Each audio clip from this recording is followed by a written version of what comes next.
ఈ అమ్మాయి జస్ట్ తన చేతిలో ఉన్న చాప్ స్టిక్స్ని అలా కదిలించిందో లేదో తన అత్తగారు వెంటనే తెగ భయపడిపోయారు. తను మళ్ళీ ఎక్కడ కోపం తెచ్చుకుంటుందో అని అందరూ అనుకున్నారు. కానీ తను సడన్గా చేతిలో ఉన్న మీట్ ముక్కల్ని గబగబా పెద్ద పెద్ద ముక్కలు కొరుకుతూ చాలా బాగుందని పొగిడింది. అది చూసి అక్కడ ఉన్న వాళ్ళంతా ఒక్కసారిగా షాక్ అవుతారు. ఇంతకీ విషయం ఏంటంటే తను చాలా గారాబంగా పెరిగిన తింగరి నోరున్న కోడలు. ప్రతిసారి అన్నం తినేటప్పుడు కావాలనే వంకలు పెడుతూ ఉండేది. పోయినసారి తన అత్తగారు వండిన వంటకం తనకి నచ్చలేదని డైరెక్ట్గా చాప్ స్టిక్స్ని కింద పారేసి ఇంకెవరిని తినొద్దని ఆర్డర్ వేస్తుంది. విచిత్రం ఏంటంటే ఆ ఇంట్లో ఎవరూ తన మాటని జవదాటడానికి ధైర్యం చేయలేదు. తను 5 నెలల ప్రెగ్నెంట్ కావడం వల్ల ఇంట్లో వాళ్ళందరూ తనని హద్దులు లేకుండా గారాబం చేశారు. కానీ ఒకరోజు నైట్ తను బాల్కనీలో నిలబడి ఉండగా సడన్గా తన మీద మెరుపు పడుతుంది. తను స్పృహలోకి వచ్చేసరికి తన బాడీలోకి వేరే ఆత్మ వచ్చేసి ఉంటుంది. అంతకుముందు ఉన్న తను చేసిన చెడ్డ పనులన్నీ గుర్తుకు తెచ్చుకొని ఎలాగైనా అందరిలో తన మీద ఉన్న చెడ్డ అభిప్రాయాన్ని మార్చాలని డిసైడ్ అవుతుంది.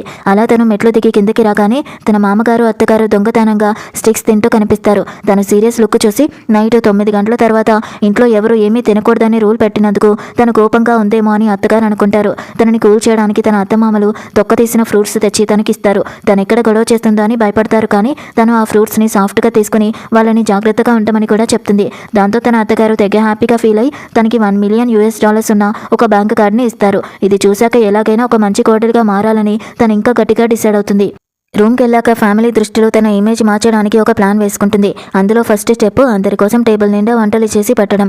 ఈవినింగ్ తను మొత్తానికి 3 వంటకాలు వండుతుంది. కానీ తను వండిన వంటలన్నీ ఘోరంగా తయారై అసలు తినేలాగా కూడా ఉండవు. తనేదో తప్పు చేసిందని అందుకే తను ఈ చెత్త వంటలతో తమని శిక్షిస్తుందని అత్తగారు అనుకుంటారు. దాంతో అత్తగారు తన కడుపు నిండిపోయిందని అబద్ధం చెప్తారు. కానీ అంతలోనే అత్తగారి కడుపులో నుంచి ఆకలి సౌండ్స్ గట్టిగా వస్తాయి. వెంటనే మామగారు కవర్ చేస్తూ తన వైఫ్కి కడుపు బాగోలేదని కవర్ చేస్తారు. కానీ తను మాత్రం మామగారిని తినమని చెప్తుంది. ఆ టైంలోనే తన హస్బెండ్ లేచి నిలబడి నేను నీ ఫస్ట్లో కంపెనీని దివాలా తీయించానని మా పేరెంట్స్ని ఇలా టార్చర్ పెడుతున్నావా అని అడుగుతాడు. తన అసలు అర్థం కాక తనేం తప్పు చేసిందో తెలియక అలా బ్లాంక్గా ఉండిపోతుంది. తన హస్బెండ్ అక్కడి నుంచి వెళ్ళిపోయాక అత్తగారు పరిగెత్తుకుంటూ వచ్చి తనని ఓదారుస్తారు. తనని హ్యాపీగా ఉంచడానికి తను వండిన వంటలన్నీ తానే తినేస్తానని మామగారు కూడా చెప్తారు.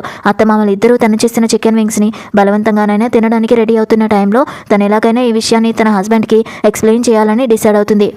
అందుకే తను ఒక ప్లేట్లో ఫుడ్ తీసుకుని అతని రూమ్కి వెళ్తుంది. దాంతో అత్తమామలు అమ్మయ్య అనుకుంటూ వెంటనే డైనింగ్ రూమ్ నుంచి బయటికి పరిగెడతారు. తను బెడ్రూమ్కి వెళ్ళి తన హస్బెండ్కి సారీ చెప్తుంది. తనకి ఆ ఫస్ట్ లవ్తో ఇప్పుడు ఎలాంటి రిలేషన్ లేదని తనని తప్పుగా అనుకోవద్దని రిక్వెస్ట్ చేస్తుంది. కానీ తన హస్బెండ్ నమ్మలేదు. పాస్ట్లో తను తన ఫస్ట్ లవ్తో వెళ్ళిపోవడానికి ప్రతిరోజు డివోర్స్ కావాలని అడిగేది. అతను రూమ్ డోరుని క్లోజ్ చేయబోతూ ఉంటే అది కాస్త తన కాలికి తగులుతుంది. తన నొప్పితో గట్టిగా అరిచేసరికి తన హస్బెండ్ వెంటనే కూర్చుని తన కాలిని చెక్ చేస్తాడు. చివరికి అతను తనని బెడ్రూమ్లోకి రానిచ్చి క్షమించేస్తాడు. ఇదిలా ఉంటే అత్తమామలు నైట్ అన్నం తినకపోవడం వల్ల బయట నుంచి ఫుడ్ ఆర్డర్ చేసుకుంటారు. కానీ కరెక్ట్గా అదే టైంకి తను ఇదంతా చూసేసి ఉంటుంది.